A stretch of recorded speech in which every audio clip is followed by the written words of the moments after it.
म्हटलं तर break miss करायचं.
सर लिफ्ट वाली करें।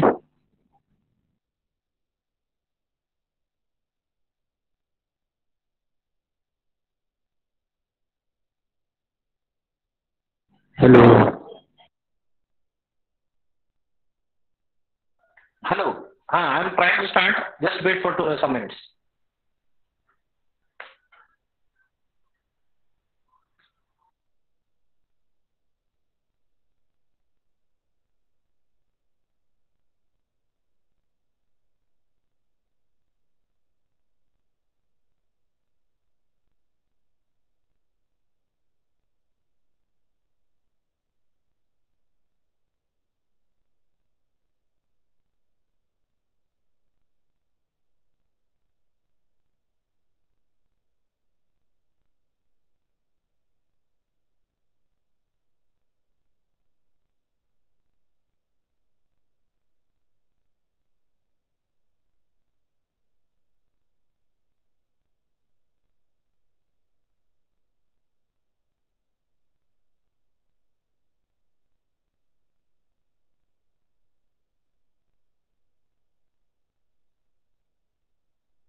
Hello.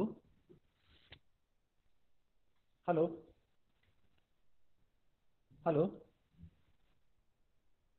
Hello. Hello. Hello. Can somebody confirm whether I am audible? Yes sir, audible. Okay, I will start presenting now.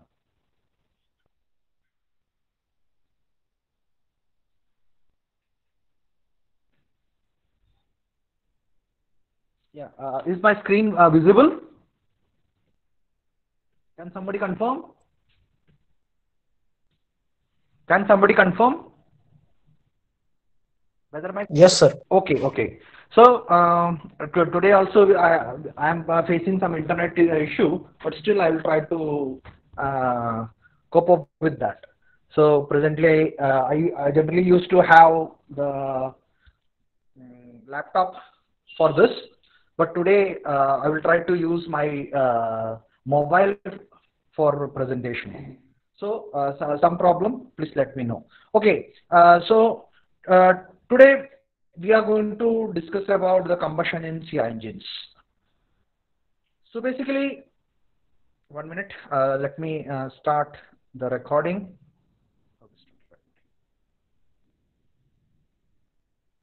Okay, so I have started recording.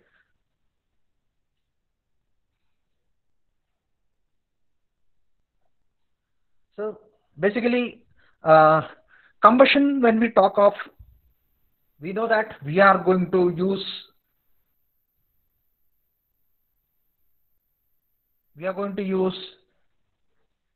some process in which we are going to burn the hydrocarbon fuel with the help of oxygen, that is an oxidant, and producing carbon dioxide and water along with heat. And this heat is what is our aim. So a hydrocarbon plus oxygen giving carbon dioxide and water along with heat. Now, I think previously in the previous lecture, we have discussed about the syllabus of this particular chapter.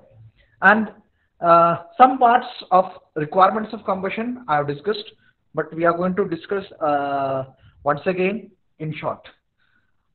Once again, can I get confirmation that I am audible from somebody? Yes, sir. Okay, very good. Thank you. So, requirements of combustion. First requirement is being a CI engine, presence of a hot air in the combustion chamber is the first requirement. That is, we need to have hot air inside the combustion chamber. म्हणजे combustion chamberच्या आतमध्ये आपल्याला गरम हवा पाहिजे. आता गरम हवा का पाहिजे? बेसिकली का पाहिजे? कारण आपण जी काय कंबशन करणार आहे त्या फ्युअलला आपण त्याच्यानंतर स्प्रे करणार आहे फ्युअल एअरमध्ये, कंबशन चेंबरच्या आतमध्ये. आणि जी काय मिक्सचर तयार होणार आहे एसआय इंजिन मध्ये आपण त्या मिक्सचरला काय म्हणालो तो होमोजिनियस मिक्सचर, पण आपण सीआय इंजिन मध्ये त्या मिक्सचरला काय म्हणतो हेट्रोजिनियस मिक्सचर. आता होमोजिनियस म्हणजे काय, हेट्रोजिनियस म्हणजे काय तुम्हाला माहिती आहे. होमोजिनियस म्हणजे युनिफॉर्मिटी आणि हेट्रोजिनियस म्हणजे नॉन युनिफॉर्मिटी. बरोबर.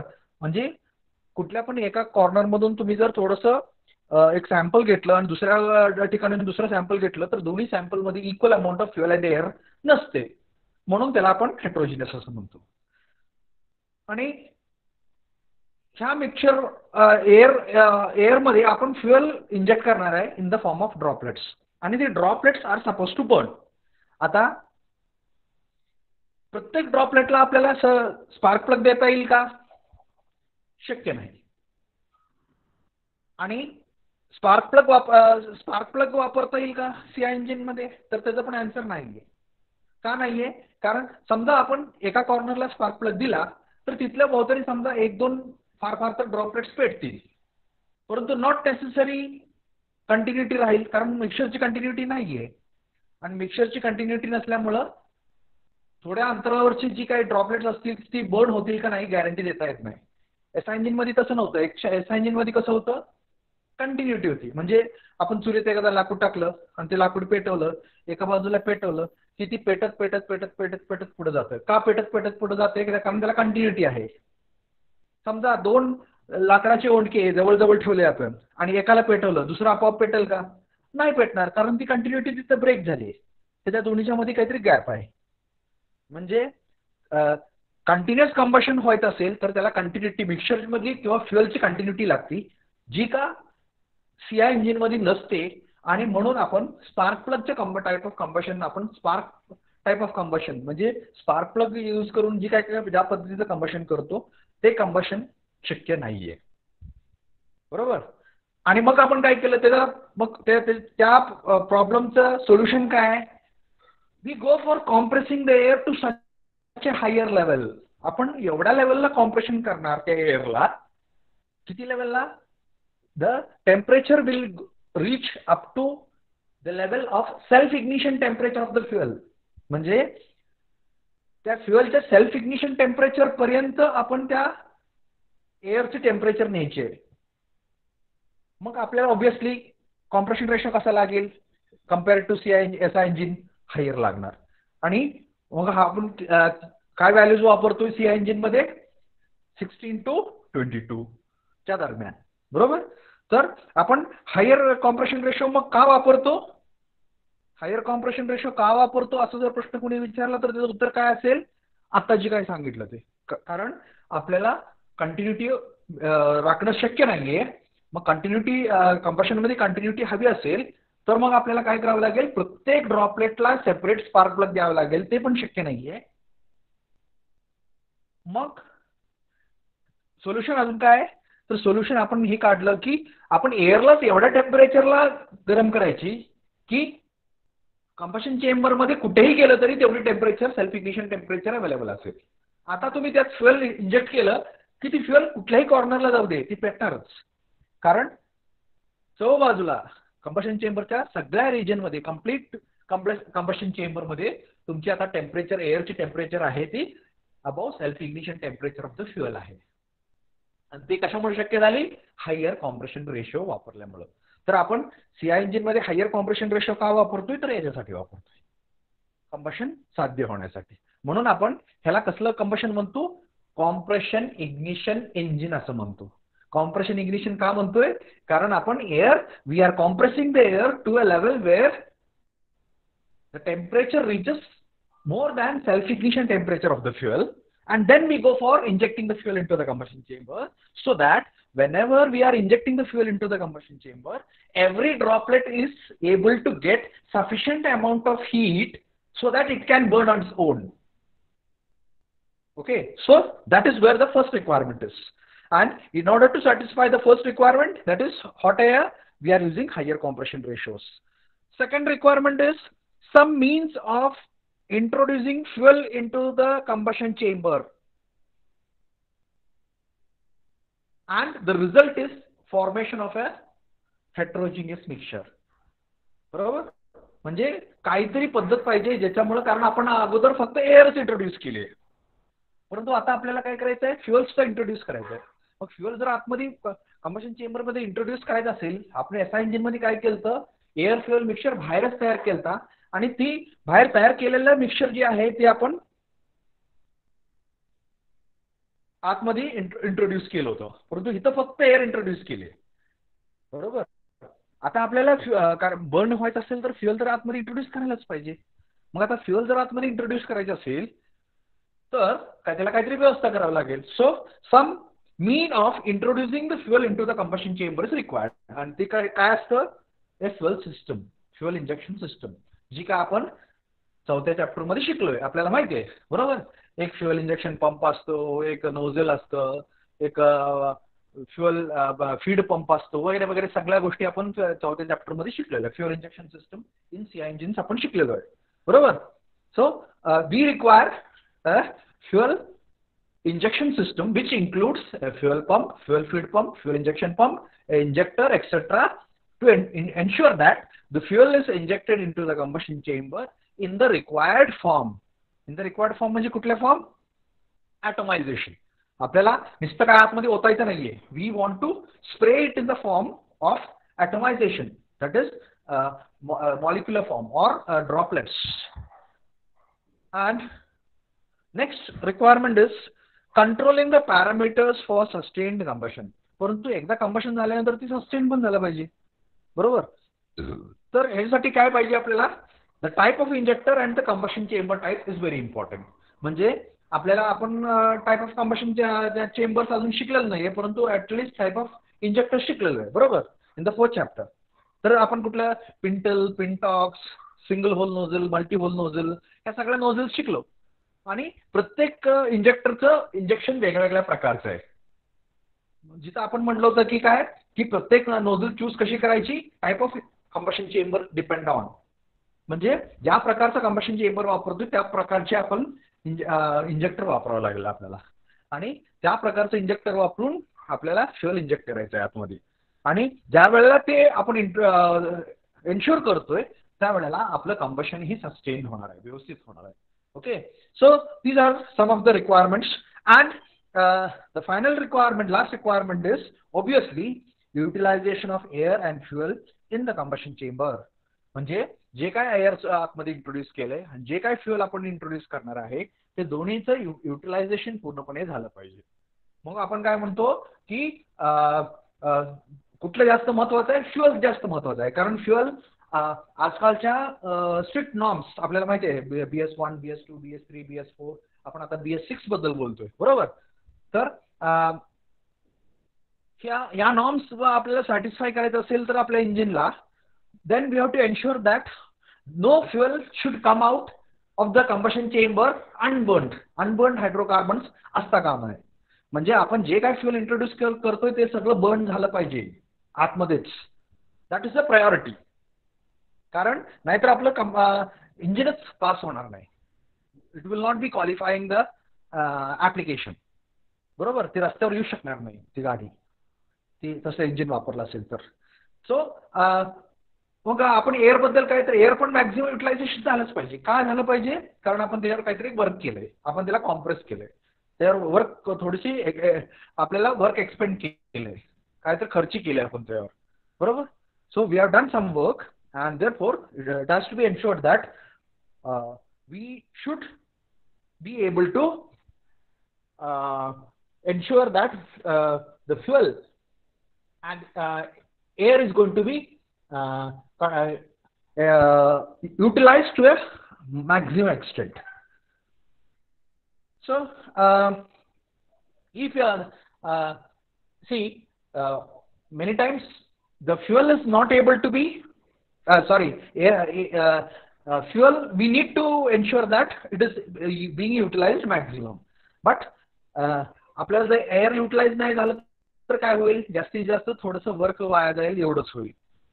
परंतु आपल्याला प्रत्येक ड्रॉपलेट जर बर्न करायचं असेल तर आपल्याला काय करावं लागेल, प्रत्येक ड्रॉपलेटच्या भोवतरी सफिशियंट एअर द्यावं लागेल.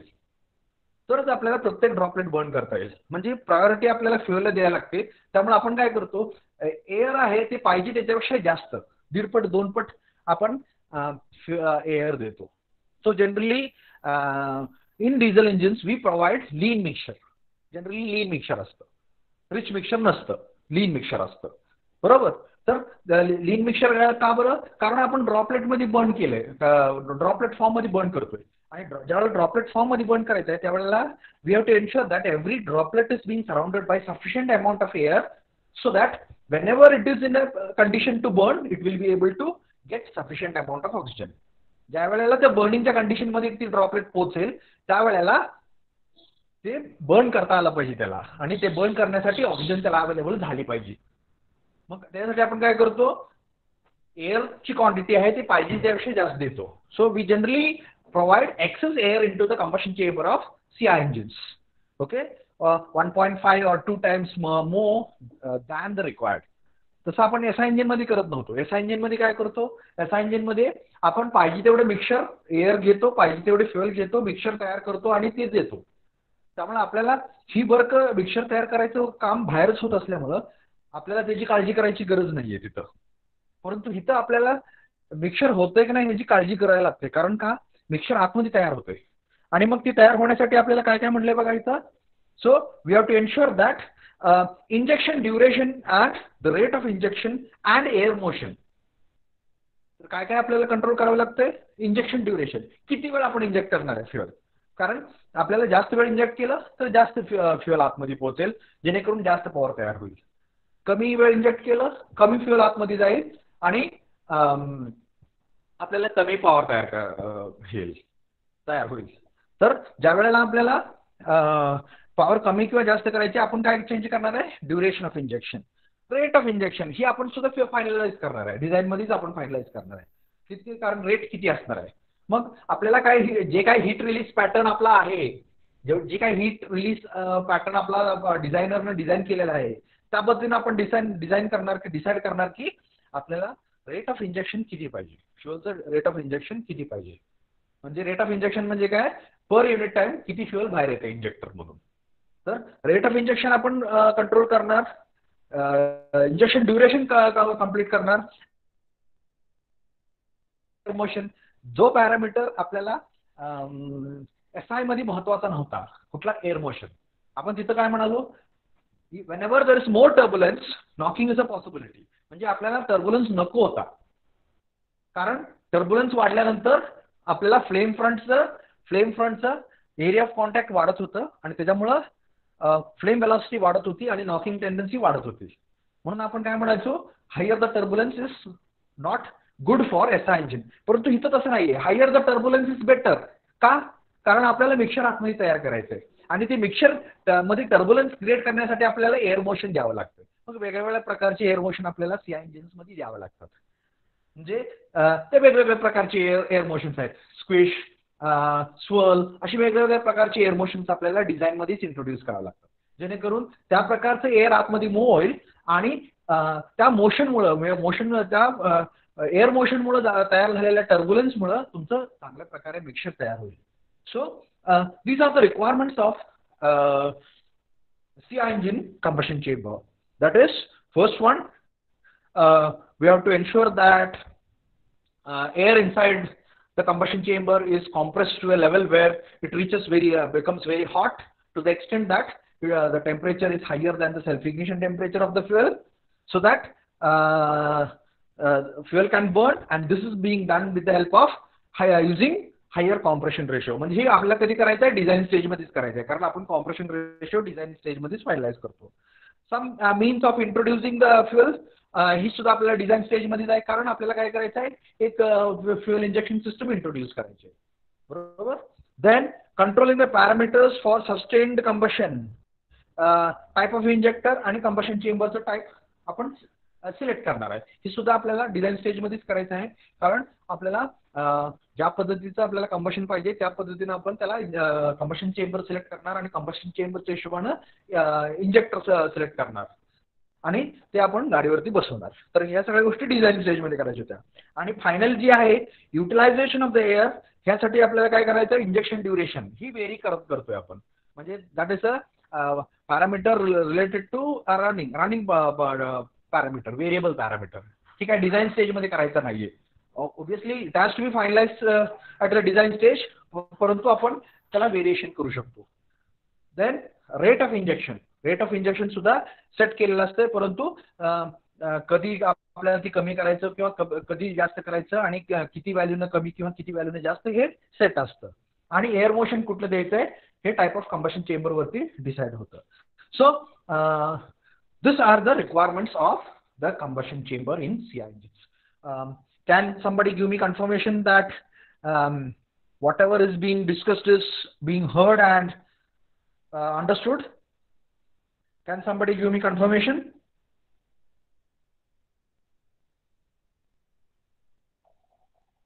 Yes? Can I get confirmation? Yes, sir. Am I audible? Okay. मधून मला कन्फर्मेशन देत चला, कारण की मी आता लॅपटॉपवरती माझं इंटरनेट होईना. मला वाटतं नेट स्पीड कमी असल्यामुळे कदाचित ते इंटरनेट तिथपर्यंत पोहोचत नाहीये. दोन्हीकडे सायमल्टेनियसली मला वापरता येईना, म्हणून मी आता माझ्या मोबाईलवरतीच लेक्चर घेतोय. तर मोबाईलवरतीच असल्यामुळं थोडंसं इंटरनेटचा प्रॉब्लेम येऊ शकतो. तर मला अधूनमधून जरा कन्फर्मेशन देत चला की you are able to hear me. नाहीतर असं व्हायचं की इंटरनेट जायचं आणि मी माझा आपला स्क्रीनवरती फुल स्क्रीन असल्यामुळे मला लक्षात येत नाही की व्हिडिओ म्हणजे ट्रान्समिशन होतंय का नाही. Okay, so please give me confirmation in between. Okay, so hope requirement सगळ्यांना समजले. So let us move on to the next part. How the normal combustion happens in CI engine. आता combustion normal combustion. आता SI मध्ये आपण बघितलंय normal combustion कसं होतंय आणि एबनॉर्मल कंबशन होतंय. तसंच इथं CI engine मध्ये सुद्धा नॉर्मल कंबशन पण आहे आणि एबनॉर्मल कंबशन पण आहे. तर नॉर्मल कंबशन कसं होतं हे बघूया आपण पहिल्यांदा. So in normal combustion, being a compression ignition engine, a heterogeneous mixture is burned in CI engine. Obviously आत्ताच आपण डिस्कस केलं, आपल्याला कॉम्प्रेशन इग्निशन असल्यामुळं आपल्याला हेट्रोजिनियस मिक्सचर असल्यामुळं आपल्याला कॉम्प्रेशन इग्निशन मेथडनंच ते बर्न करावं लागतंय. बरोबर, आपल्याला स्पार्क इग्निशन मेथड वापरून चालत नाहीये.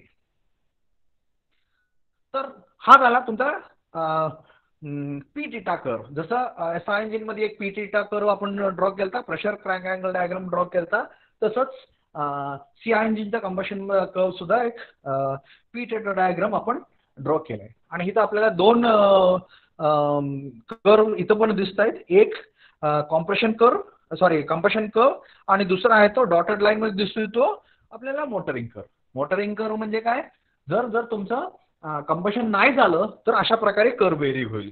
म्हणजे from starting to the other end. बरोबर, या पॉइंट पासून शेवटच्या पॉइंट पर्यंत आपल्याला जे काही कर्व मिळतोय आणि अर्ध्याच्या पुढे तो डॉटेड होतोय, दाखवला गेलाय. मग इकडे डॉटेड का दिसत नाहीये, कारण ते डार्क लाईन आणि डॉटेड लाईन कोइन्साइड झाल्यामुळे आपल्याला डॉटेड दिसत नाही. तर स्टार्टिंग पॉइंट दोघांची सेम आहे. ओके, परंतु एक ठराविक पॉइंट नंतर दोन्ही डिपार्ट होत आहेत ॲज युजल. म्हणजे SI इंजिन मध्ये पण तसंच होतं. पॉइंट बी नंतर आपल्याला म्हणजे फर्स्ट स्टेज संपल्यानंतर तो डिपार्ट होत होता. तसंच इथं सुद्धा फर्स्ट स्टेज संपल्यानंतर तुम्हाला हे डिपार्ट होताना दिसतंय. बरोबर, तर ही काय पीटीटा डायग्राम फॉर CI इंजिन. आणि तिकडे 3 स्टेजेस होते. इथे किती स्टेजेस आहेत, इथे 4 स्टेजेस आहेत. तर SI इंजिनच्या कंबशन मध्ये 3 स्टेजेस होते, ignition delay, flame propagation stage आणि आफ्टर बर्निंग स्टेज. तसं इथं 4 स्टेज आहेत. तर बघूया पुढे. Air is inducted during the suction stroke. Suction stroke मध्ये आपण काय करतोय, एअर इंट्रोड्यूस करतोय. बरोबर, पिस्टन ज्या वेळेला खाली जाईल, TDC पासून खाली जाईल, त्यावेळेला आपण सक्शन तयार होतंय आणि इनलेट वॉल ओपन केला की एअर आहे ती आतमध्ये जाते. बरोबर, so we are introducing the air into the combustion chamber during the suction stroke. Then charge the compression to increase the temperature.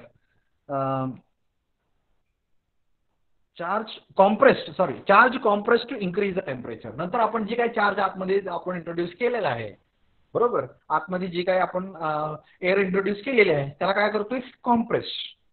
कशासाठी, टू इन्क्रीज द टेम्परेचर, त्याचे टेम्परेचर वाढवायचे. आता आपण डिस्कस केलं, आपण टेम्परेचर कुठेपर्यंत वाढवायचे, सेल्फ इग्निशन टेम्परेचर पर्यंत वाढवायचे. का सेल्फ इग्निशन टेम्परेचर पर्यंत वाढवायचे, कारण फ्युएलला आपल्याला बर्न करायला दुसरं काही आतमध्ये साधन नाहीये.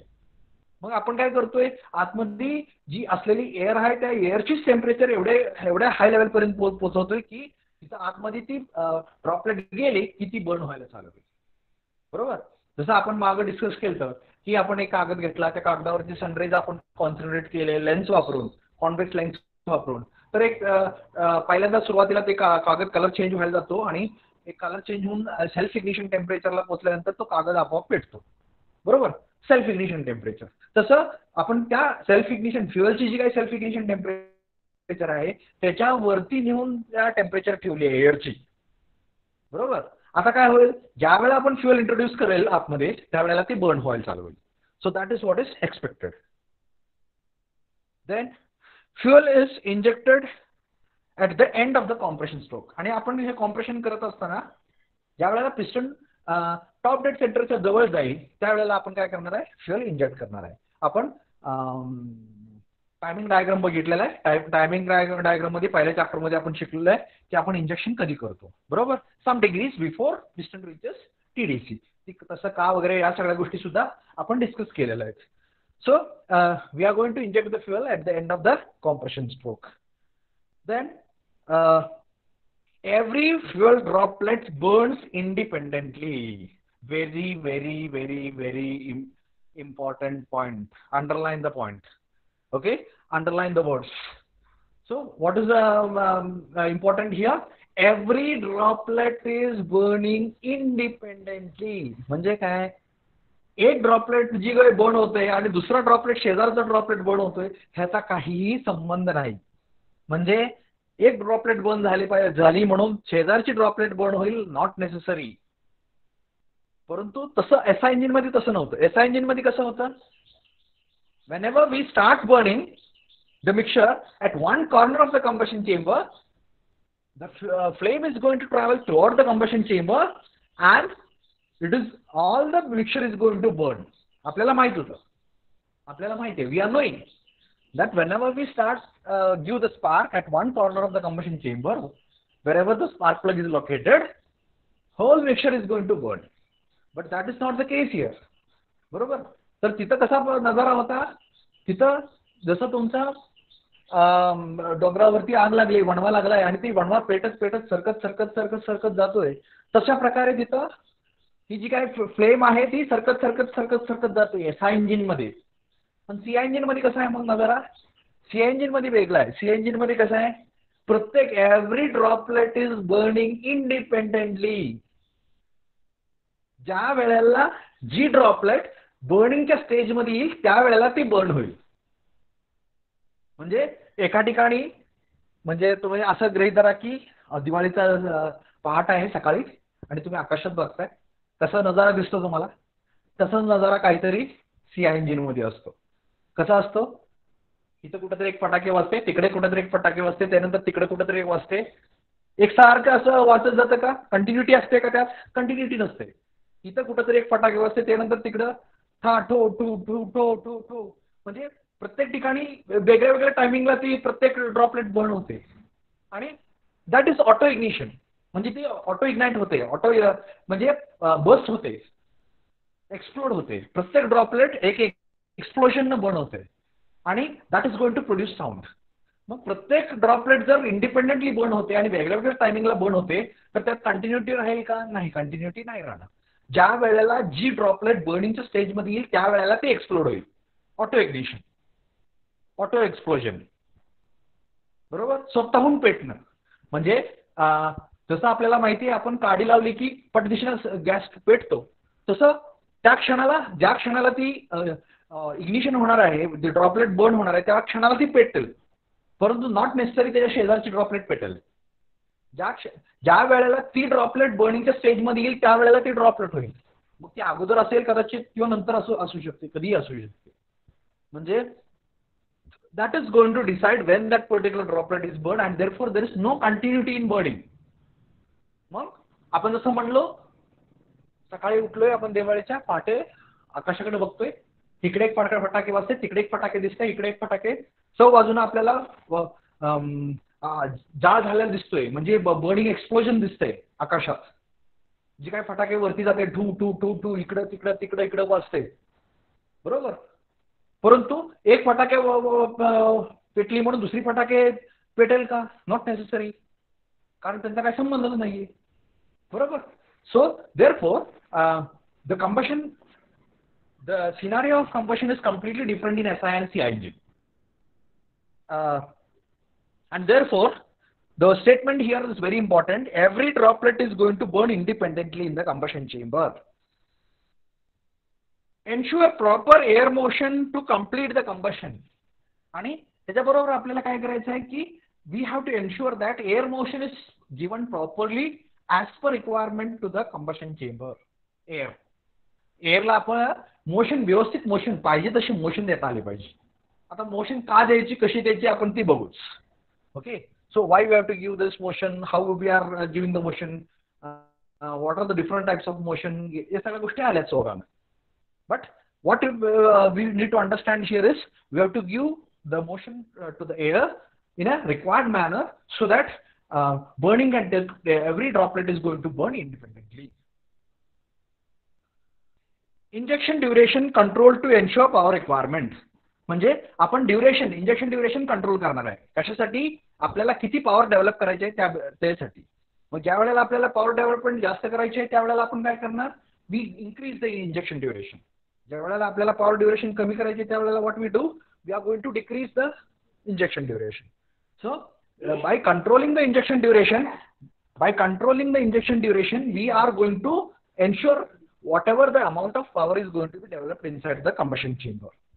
Okay, so the parameter which we are going to vary over here is the duration of injection. So that has to be controlled in a proper manner as per requirement. मग ज्या वेळेला आपल्याला इंजिनची पॉवर जास्त तयार करायची आहे, for example when the vehicle is going up a hill, what you have to do? We have to increase the power developed. So how we are going to increase the power developed in CI engines? By increasing the duration of injection. Injection duration आपण वाढवणार आहे. किती वेळ आपण inject करणार आहे ते वाढवणार आहे. म्हणजेच काय तर quantity of fuel injected into the combustion chamber is going to increase. आणि ज्या वेळेला आपल्याला पॉवर कमी करायची त्यावेळेला आपण काय करणार? We are going to decrease the duration of injection. म्हणजेच we are going to inject less fuel into the combustion chamber so that less fuel is going to burn and therefore less power is going to be produced. Okay, so that is how we are going to control the power developed inside the engine. Combustion is completed in 4 different stages and all this process is going to happen in 4 different stages in normal combustion. Okay, so unlike in SI engine where we said we have 3 different stages, here we are talking of 4 different stages. This is how the normal combustion takes place in CI engine. So, so this is the things whatever is going to happen inside the combustion chamber in a normal combustion, and all these things are going to happen in 4 stages. I hope everybody has understood what is happening in CI engine combustion. Can I get confirmation from somebody?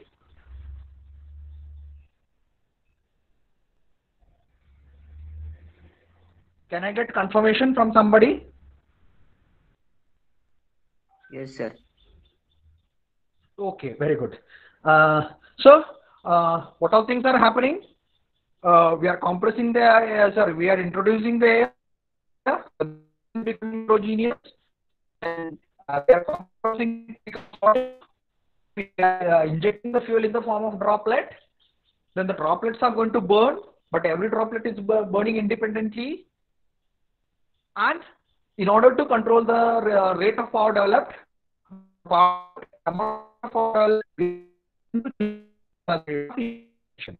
we go on in the duration of injection, we are going to change the amount of power developed inside a CI engine. Okay, and all these things happen in 4 different stages in case of. Voice is breaking, sir. Problem? Yeah? Yes? Sir, voice is breaking. Voice is breaking. See, the atmosphere is bit cloudy everywhere in Pandharpur, Solapur region. Okay, so there is a lot of internet problem as usual. And presently, I'm not in college also. So presently, we are working from home. Okay, and therefore, even though if it is in a college, there also we have faced a similar problem. But okay, have you understood? If you are not understood, I will explain once again. I agree that voice may be breaking. Are you able to understand whatever is being explained? Yes. आता ज्यांनी कोणी म्हणालं की voice is breaking, समजलं का? Concept समजला का? अजून एकदा एक्सप्लेन करू? Should I explain once more? Give me confirmation. Should I explain once more? Should I? Yes, sir. Okay. Should I? I will explain once more. आपण काय करतोय? CI इंजिन मधलं कंबशन बद्दल बोलतोय. CI इंजिन मधलं combustion असल्यामुळं mixture कसलं पाहिजे? होमोजिनियस नकोय आपल्याला. सॉरी, हे होमोजिनियस होत नाहीये, हेट्रोजिनियस होतंय. हेट्रोजिनियस का होतंय? कारण आपल्याला आतमध्ये फ्युएल इंजेक्ट करताना एक ठराविक पॅटर्न मध्ये इंट्रोड्यूस करणार, परंतु प्रत्येक कॉर्नरला कंबशन चेंबरच्या इक्वल अमाऊंट ऑफ एअर पोहोचेल का नाही याची गॅरंटी आपल्याला देता येत नाही. म्हणजे मिक्सचर हेट्रोजिनियस असणार आहे. आणि हेट्रोजिनियस आहे आणि आतमध्ये फ्युएल इंजेक्ट केलेला आहे, बरोबर. तर आतमध्ये काय पोहोचलंय? Droplets, fuel droplets. It is not a vapour, fuel vapour. In SI engine आपण काय केलं? We ensure that we are preparing the air fuel vapor mixture and then we are introducing it into the combustion chamber. त्यामुळे ती homogeneous होतं, परंतु इथं homogeneous नाहीये, इथं हेट्रोजिनियस आहे. आता हेट्रोजिनियस आहे म्हटल्यानंतर कसं आहे की काही ठिकाणी जिथं आपण समजा एखादी फ्युएल ड्रॉपलेट आहे तिथलं जर घेतलं, सॅम्पल घेतलं तर तिथं काय फक्त ड्रॉपलेट आहे, बरोबर, म्हणजे कम्प्लीट फ्युएल आहे.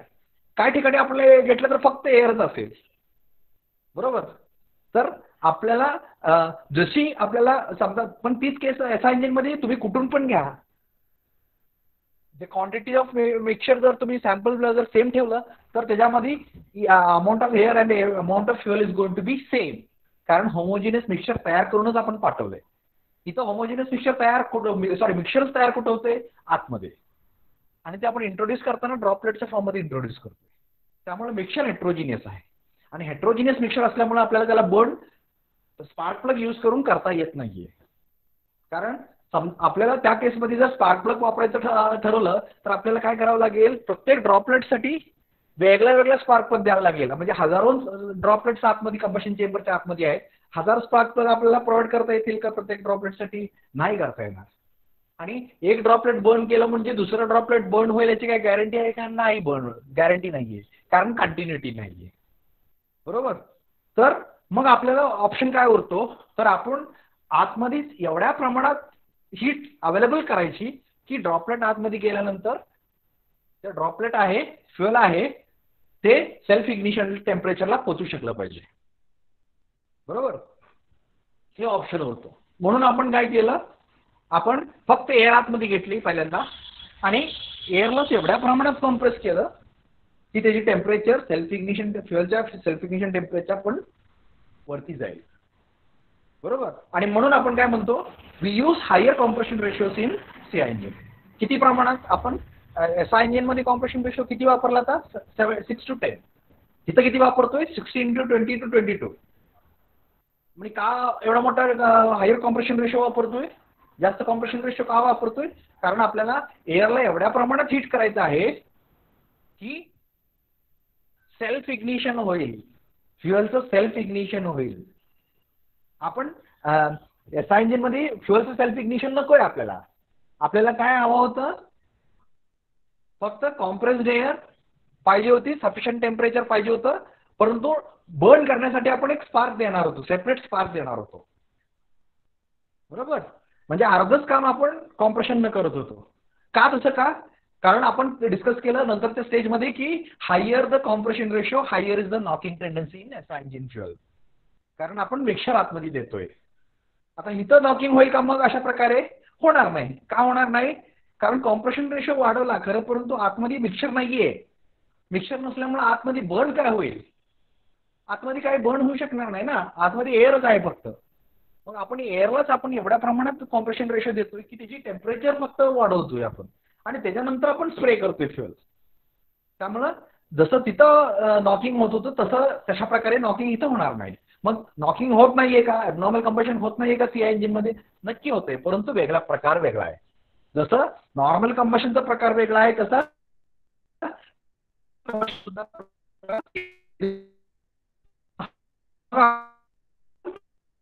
केलं वाढवली नंतर आपण फ्युअल सर वॉइस ब्रेक होत.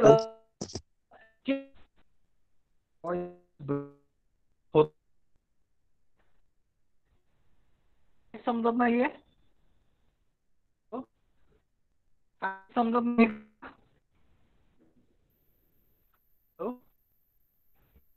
आवाज येत नाहीये सर क्लिअर. काहीच येत नाही का? क्लिअर येत नाही का? Say presently we don't have an option because atmosphere is so much cloudy. There is an internet problem everywhere. Don't worry, I will explain all these things. जेवढं काय तुम्हाला आता समजता येते तेवढं समजून घ्या. I will repeat all these things in the next lecture, and probably during the next lecture our atmosphere will be better because we will be having next lecture on the next Tuesday. Okay. So on bit of things, don't worry about that. Okay. Try to understand whatever is possible, whatever extent is possible today. तर I hope मी जे काय बोललो ते at least ऐकू आलं. आता बोललेलं तेवढं तरी समजलं. Yes sir. येस. ओके. तर ह्या गोष्टी परत मी एक्सप्लेन करीन. डोंट वरी. आता फक्त जेवढं शक्य होईल तेवढं अंडरस्टँड करून घ्या. तर आपल्याला काय करायचं आहे? पहिल्यांदा एअर आपण इंट्रोड्यूस केलं. एअरला कॉम्प्रेशन रेशो हाई दिला कारण आपल्याला त्याची टेम्परेचर वाढवायची आहे. टेम्परेचर एवढी वाढवायची आहे की सेल्फ इग्निशन टेम्परेचर वरती गेली पाहिजे, जेणेकरून आपण ज्या वेळेला फ्युअल इंजेक्ट करेल त्यावेळेला ती फ्युअल आतमध्ये गेल्यानंतर आपोआप बर्न व्हायला पाहिजे. म्हणजे समजा गरम एकदम भट्टी आहे, भट्टीमध्ये जर तुम्ही कागद टाकला तर ऑटोमॅटिकली तो पेटायला चालू होईल कारण आतमध्ये टेम्परेचर त्याच्या सेल्फ इग्निशन टेम्परेचरच्या वरती आहे. तसंच फ्युअल आतमध्ये गेलं की ऑटोमॅटिकली ती बर्न व्हायला चालू झालं पाहिजे कारण त्याची टेम्परेचरच तेवढी आहे. तर अशा प्रकारे होतं. आणि मग आपण ड्रॉपलेटच्या फॉर्मवर इंट्रोड्यूस केल्यामुळे तर प्रत्येक ड्रॉपलेट आहे तो सेपरेटली बर्न होतो. म्हणजे कंटिन्युटी नाहीये. बरोबर. कंबशनमध्ये कंटिन्युटी नाहीये. नॉन कंटिन्युअस कंबशन आहे कारण हेट्रोजिनियस मिक्सचर आहे. बरोबर. मग जिथं ड्रॉपलेट आहे तिथं ड्रॉपलेट बर्न होणार, जिथं ड्रॉपलेट नाही तिथं काहीच बर्न होऊ शकत नाही. बरोबर. आणि ड्रॉपलेट काही एकसारखे सगळीकडे नाहीयेत. काही ठिकाणी थोडेसे जास्त असतील, काही ठिकाणी थोडेसे कमी असतील, काही ठिकाणी असतील, काही ठिकाणी नसतील. बरोबर आहे.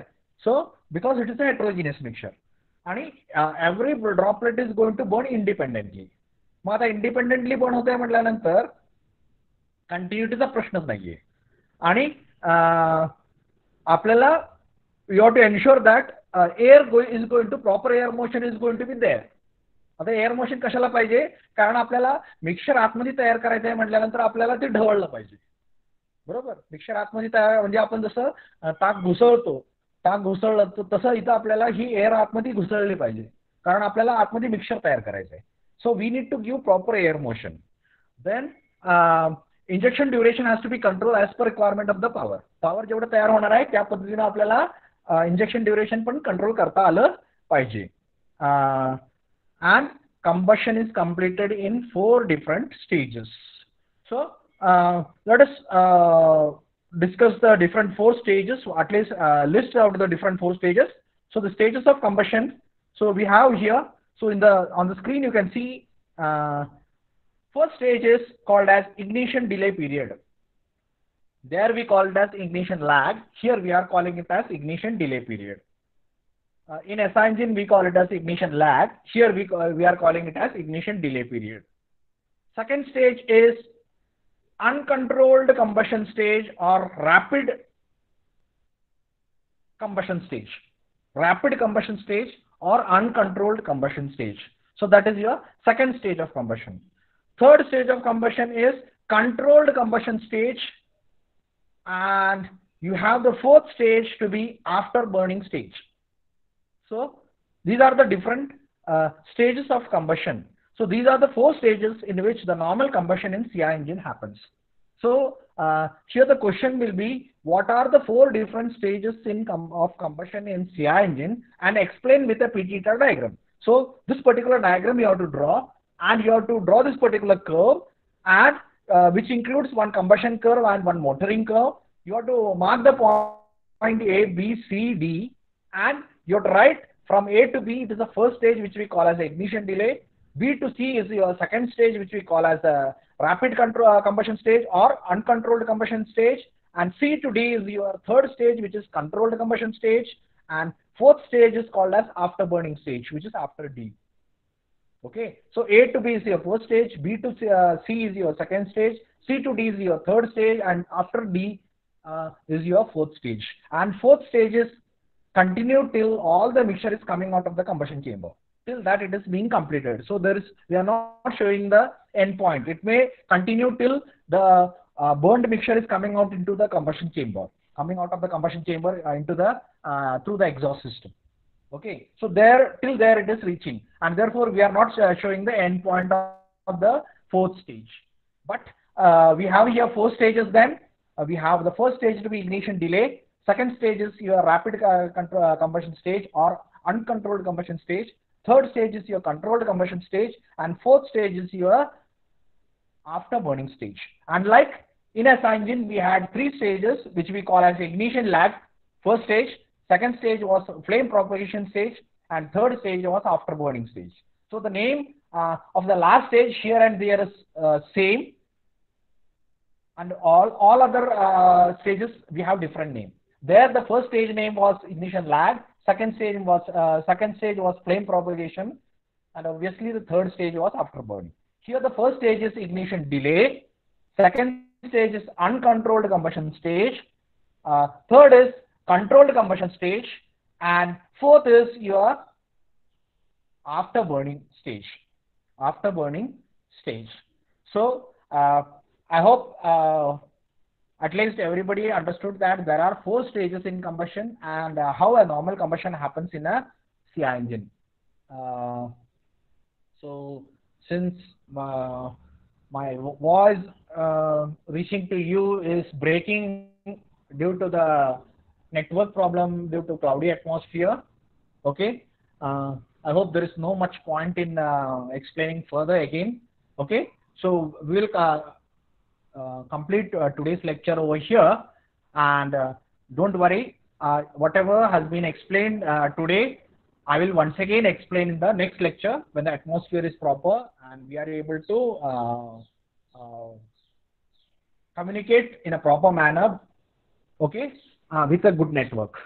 So hope whatever possible you are trying to understand, and today we will stop our lecture here.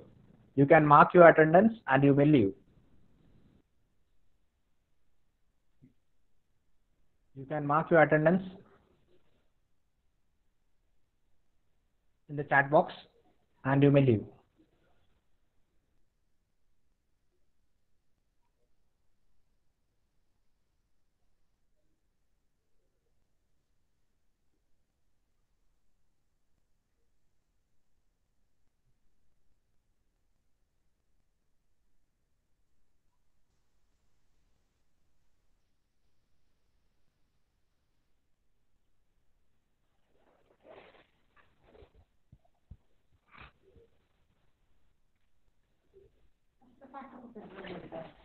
Continue बोलते का